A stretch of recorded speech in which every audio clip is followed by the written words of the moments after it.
প্রতিবাদ করতে বলাই ভক্তের দিকে তেড়ে আসে আমাদের সবার প্রিয় এমপি অল হাসান, ও না সরি সাকিব আল হাসান।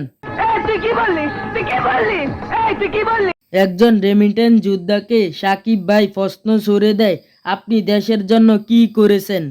এর উত্তরে ভদ্রলোক বলেন, আমি তো আর এমপি না, আমি আমার পরিবারকে দেখাশোনা করি।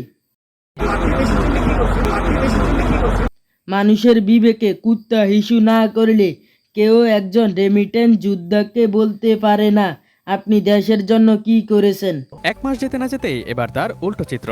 গত এক সপ্তাহে রেমিটেন্স প্রবাহ উল্লেখযোগ্য পরিমাণে কমে যেতে দেখা গেছে। রেমিটেন্স যোদ্ধারা দেশের জন্য কি করে সেটা পড়ে না চোখের পলক। কি তোমায় রূপের ঝলক স্যারকে গিয়ে একটু জিজ্ঞাসা করেন। ঝলক স্যার তো এখন ব্যাংকে টাকা পাঠানোর জন্য প্রবাসীদের কাছে হাত জোর করেছে।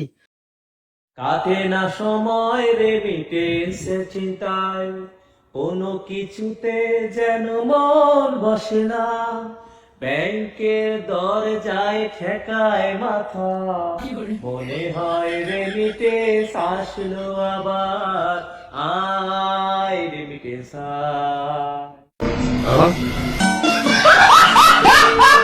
अच्छा बात नहीं। প্রবাসীরা যদি 6 মাস দেশে টাকা না পাঠায় তাহলে এই দেশ গোল্লায় চলে যাবে, যদিও অলরেডি গোল্লায় চলে গেছে। এই সাকিবুল হাসান বারবার যে প্রবাসী ভাইকে বলল আপনি দেশের জন্য কি করেছেন।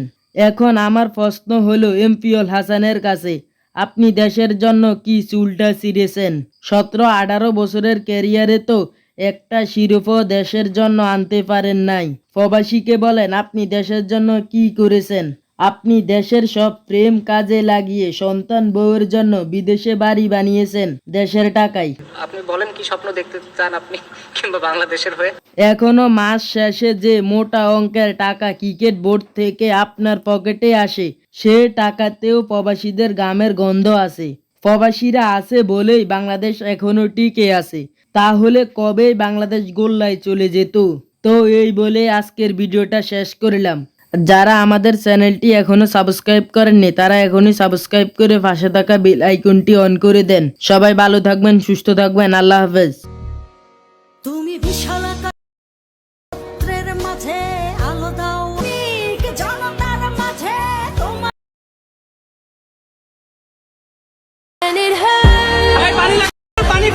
so good. Do you break it off? So good. Can you say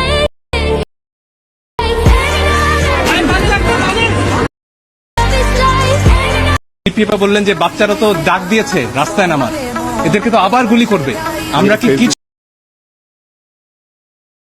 একজন আইনজীবী হিসেবে দায়বদ্ধতা থেকে আধা ঘন্টার মধ্যে পিটিশন ড্রাফট করে আমরা বলেছি যেভাবে পারে যে পারে যেন থামানোর চেষ্টা করা হয়। আমরা আমাদের সন্তানদের রক্ষা করার জন্য, কারো বাপের প্রয়োজনে আমরা এখানে আসিনি।